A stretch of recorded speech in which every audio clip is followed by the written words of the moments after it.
Hello, तुमचं नाव? माझं नाव आरती आहे. ओके. तुम्ही काय करता? मी सध्या हाऊसवाईफच आहे. ओके. तुम्हाला काय त्रास होतो थोडंसं सांगाल? काही वर्षांपूर्वी मला पेन स्टार्ट झालेलं. सो नंतर मी एक्सरे केला. तर त्या एक्सरेमध्ये असं झालं की माझ्या लंबरमध्ये आणि सर्व्हायकलमध्ये थोडंसं स्पाझम वगैरे दाखवत होतं आणि जे सर्व्हायकल आहे तर त्याच्यामध्ये माझा जो स्पाईन आहे तो थोडा ट्विस्ट दाखवत होता. तर त्या गोष्टीमुळे काय व्हायचं की माझ्या नेकमध्ये आणि बॅक हेडमध्ये पेन राहायचं आणि माझा फेस पण आहे जो मला रेग्युलर लाईफमध्ये असं हेवी फील व्हायचं आणि बऱ्याचशा काहीशा प्रमाणात मला गोष्टी पण लक्षात राहत नव्हत्या. ओके. हो. तुम्हाला मग स्वाती योगशाळामध्ये काय फरक पडला किंवा तुमचा प्रवास कसा होता याबद्दल थोडंसं सांगाल? ॲक्च्युली 3 महिन्यांपूर्वी मी इथे स्वाती मॅमला येऊन व्हिजिट केलेलं. सो मॅमने माझे रिपोर्ट्स वगैरे पाहिले आणि मला गाईड केलं की कशा पद्धतीत आपण ट्रीटमेंट देतो किंवा आपल्या इथे कुठल्या एक्झॅक्टली थेरपी होतात वगैरे. सो त्यांच्या गायडन्सनुसार मी गेले आणि आफ्टर 3 to 4 सेशनच मला रिझल्ट भेटला. म्हणजे जे माझं स्वेलिंग होतं नेकमध्ये तर ते कुठंसं मला ते थोडं कमी झाल्यासारखं वाटलं. म्हणजे जो हेवीनेस होता तो माझा कमी झाला आणि आफ्टर 1 मंथ और 2 मंथ जे मला विसरायला होत होतं तर ते कुठं थोडंसं मला इम्प्रूव्हमेंट वाटली स्वतःमध्ये आणि जो माझा कॉन्फिडन्स गेला होता. कारण या पेनमुळे जे लंबर पेन किंवा सर्व्हायकल पेन आहे त्याच्यामुळे माझा सेल्फ कॉन्फिडन्स कमी झाला होता की आणि याच्यामुळे मी माझं सर्व्हिस वगैरे आहे ते पण पूर्णपणे बंद केलेलं साधारण 1 वर्षापूर्वी.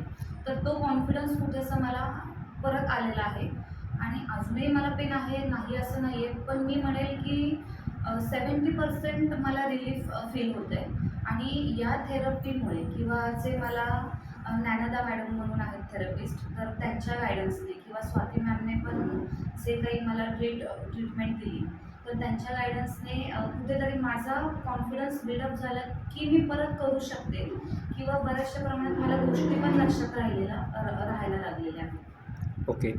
तुम्हाला इथे काय काय ट्रीटमेंट गेली याबद्दल थोडंसं सांगाल? सो ट्रीटमेंट देताना पण मला अगदी स्टेप बाय स्टेप दिलं. फर्स्ट तर माझं एक रिपोर्ट कार्ड बनवलं इथे आल्यावरती. त्याच्यावरती अगदी छोट्या गोष्टी त्यांनी नोट करून घेतल्या की मला कुठलं पेन आहे किंवा काय काय होतं आहे, काय नाही वगैरे आणि त्यानुसार जे इथले म्हणजे मॅम किंवा जे थेरपिस्ट आहेत तर त्यांच्या डिस्कशननंतर मला त्यांनी सर्व्हायकलसाठी जे सर्व्हायकल ट्रॅक्शन आहे तर ते स्टार्ट केलं आणि लंबर ट्रॅक्शन स्टार्ट केलं त्यांनी. मग त्याच्यातून थोडंसं माझं पेन किंवा स्वेलिंग होतं ते कमी केलं आणि त्याच्यानंतर त्यांनी मला रोप प्रोग्राम स्टार्ट केले. पण त्याच्यामध्ये पण त्यांनी मला स्टेप बाय स्टेप म्हणजे अगदी लगेचच मला सगळं हे केलं आहे, ऑर्डर केलं असं नाही. जसं मला हे होईल म्हणजे सुटेबल किंवा जसं मी करू शकेल तसं ते मला डे बाय डे सांगत गेले. ओके. म्हणजे तुम्हाला ओव्हरऑल पूर्ण बॉडीमध्ये फरक पडलेला आहे असं तुम्हाला म्हणता येईल आता? हां, ओव्हरऑल म्हणजे अगदी मी म्हणत नाही की 100% मला बरं वाटतंय. पण माझं जे ज्या पेनमुळे मी इरिटेट व्हायचे किंवा जो माझा कॉन्फिडन्स गेला तर ते पेन माझं बऱ्याचशा प्रमाणात कमी झालेलं आहे. आय होप तुम्ही ही ट्रीटमेंट कंटिन्यू ठेवाल जेणेकरून तुम्हाला पूर्ण त्याचा फायदा मिळेल. हो. म्हणजे ॲक्च्युली कसं आहे की आधी मी IFT घेतलेलं, फिजिओथेरपी घेतलेलं. पण त्याच्यामध्ये मला असं वाटलंच नाही की कुठेतरी मी रिकवर होऊ शकते.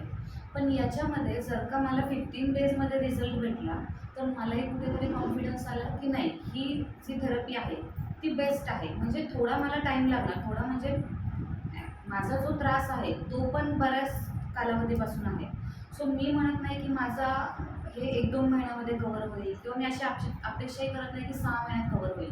मला टाईम लागणार, पण कुठेतरी मला या थेरपीवरती एक ट्रस्ट बसलेला आहे की या थेरपीमुळे माझं जे काही चेंजेस झालेले आहेत, जे काही स्पाईनमध्ये किंवा नीमध्ये वगैरे, तर ते कुठेतरी माझे रिकवर होणार आणि माझं आधीसारखं पुन्हा बॉडी स्ट्रक्चर वगैरे होणार, हा मला स्वतःला कॉन्फिडन्स आलेला आहे. म्हणजे या थेरपीवरती मला स्वतःला विश्वास बसलेला आहे. ओके.